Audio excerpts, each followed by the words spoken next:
2025 ಮುಗಿತಾ ಬಂತು. ರಿಲೀಸ್ ಆಗಿದ್ದ 200ಕ್ಕೂ ಹೆಚ್ಚು ಚಿತ್ರಗಳು, ಅದು 300ರ ಸಮೀಪ ಬಂದರೂ ಆಶ್ಚರ್ಯ ಇಲ್ಲ. ಆದರೆ ಎಂದಿನಂತೆ ಗೆದ್ದ ಚಿತ್ರಗಳು ಬೆರಳೆಣಿಕೆಯಷ್ಟು ಮಾತ್ರ.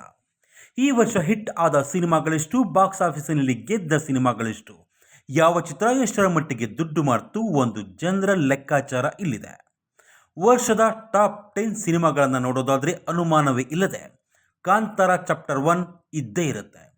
ರಿಷಬ್ ಶೆಟ್ಟಿ ನಟಿಸಿ ನಿರ್ದೇಶಿಸಿದ ಕಾಂತಾರ ಚಾಪ್ಟರ್ 1 ಸಿನಿಮಾ 2025ರಲ್ಲಿ ಅತಿ ಹೆಚ್ಚು ಗಳಿಕೆ ಕಂಡಿರುವ ಸಿನಿಮಾ. ಅದೇ ನಂಬರ್ 1. ಸುಮಾರು 125 ಕೋಟಿ ಬಜೆಟ್ನಲ್ಲಿ ನಿರ್ಮಿಸಿದ ಈ ಸಿನಿಮಾ ಈವರೆಗೆ ಬರೋಬ್ಬರಿ 847 ಕೋಟಿ ಬಿಸ್ನೆಸ್ ಮಾಡಿದೆ.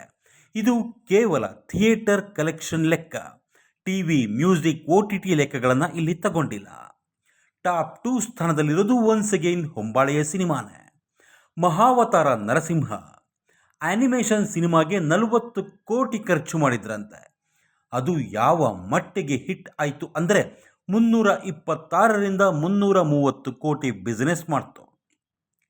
ಅಂದ ಹಾಗೆ ಇದರಲ್ಲಿರೋದು ಹಿರಣ್ಯಕಶಿಪು, ಮಹಾವಿಷ್ಣು, ಭಕ್ತ ಪ್ರಹ್ಲಾದನ ಕಥೆ. ಟಾಪ್ 3 ಪೊಸಿಷನಲ್ಲಿ ಬರೋದು ಸೂ ಫ್ರಮ್ ಸೂ, ರಾಜ್ಬಿ ಶೆಟ್ಟಿ ನಿರ್ಮಾಣದ ಸಿನಿಮಾ. ಈ ವರ್ಷದ ಅನಿರೀಕ್ಷಿತ ಬ್ಲಾಕ್ ಬಸ್ಟರ್. ಜಸ್ಟ್ 5.5 ಕೋಟಿ ಬಜೆಟ್ಟಿನ ಸಿನಿಮಾ 122 ಕೋಟಿ ಬಿಸ್ನೆಸ್ ಮಾಡ್ತು.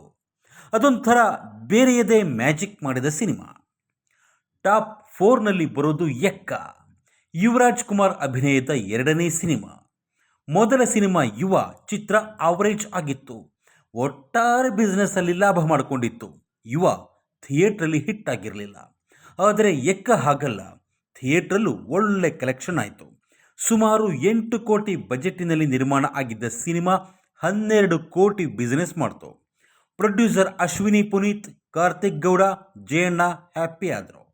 ಜನಾರ್ದನ ರೆಡ್ಡಿ ಮಗ ಕಿರೀಟಿ ರೆಡ್ಡಿ, ಶ್ರೀಲೀಲಾ ಅಭಿನಯದ ಜೂನಿಯರ್ ಸಿನಿಮಾ ಕನ್ನಡ ಮತ್ತು ತೆಲುಗಿನಲ್ಲಿ ಒಟ್ಟಾರೆ 12 ಕೋಟಿ ಬಿಸ್ನೆಸ್ ಮಾಡ್ತು. ಆದರೆ ಕಲೆಕ್ಷನ್ 12 ಕೋಟಿ ಆದರೂ ಲಾಭ ಸಿಗಲಿಲ್ಲ. ಯಾಕಂದರೆ ಸಿನಿಮಾಗೆ 25 ಕೋಟಿ ಬಜೆಟ್ ಹಾಕಿದ್ರು. ಇನ್ನು ವಿನೋದ್ ಪ್ರಭಾಕರ್ ಅಭಿನಯದ ಮಾದೇವ ಚಿತ್ರ 6 ಕೋಟಿ ಬಿಸ್ನೆಸ್ ಮಾಡ್ತು. ಚಿತ್ರಕ್ಕೆ ಹಾಕಿದ್ದ ಬಜೆಟ್ 4 ಕೋಟಿ. ಶರಣ್ ಅಭಿನಯದ ಛೂಮಂತರ್ ಚಿತ್ರ 7 ಕೋಟಿ ಬಿಸ್ನೆಸ್ ಮಾಡಿದ್ರು ಲಾಭ ಆಗಲಿಲ್ಲ. ಕಾರಣ ಚಿತ್ರಕ್ಕೆ ಹಾಕಿದ್ದ ಬಜೆಟ್ 5 ಕೋಟಿ. ಲೇಟ್ ಆಗಿ ರಿಲೀಸ್ ಆದ ಕಾರಣಕ್ಕೆ 8 ಕೋಟಿಗೆ ಬಜೆಟ್ ಏರಿತ್ತು. ಆ ಲೆಕ್ಕಕ್ಕೆ ನೋಡಿಕೊಂಡ್ರೆ ಬ್ರಾಡ್ ಸಿನಿಮಾನ ಹಿಟ್ ಅನ್ನಬಹುದು.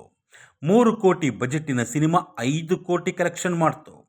ಇವನ್ನ ಬಿಟ್ಟರೆ ಅಜಯ್ ರಾವ್ ಅವರ ಯುದ್ಧಕಾಂಡ 2, ರಾಣಾ ಅಭಿನಯದ ಏಳುಮಲೆ, ಯೋಗರಾಜ್ ಭಟ್ಟರ ಮನದ ಕಡಲು, ರವಿ ಬಸ್ರೂರು ಅವರ ವೀರಚಂದ್ರಹಾಸ ಚಿತ್ರಗಳು ನಿರ್ಮಾಪಕರಿಗೆ ಮೋಸ ಮಾಡಲಿಲ್ಲ. ಹಾಕಿದ್ದ ಬಂಡವಾಳವನ್ನು ಥಿಯೇಟರ್, OTT, TV ರೇಟ್ಸಿಂದ ರಿಟರ್ನ್ ತಗೊಟ್ವು.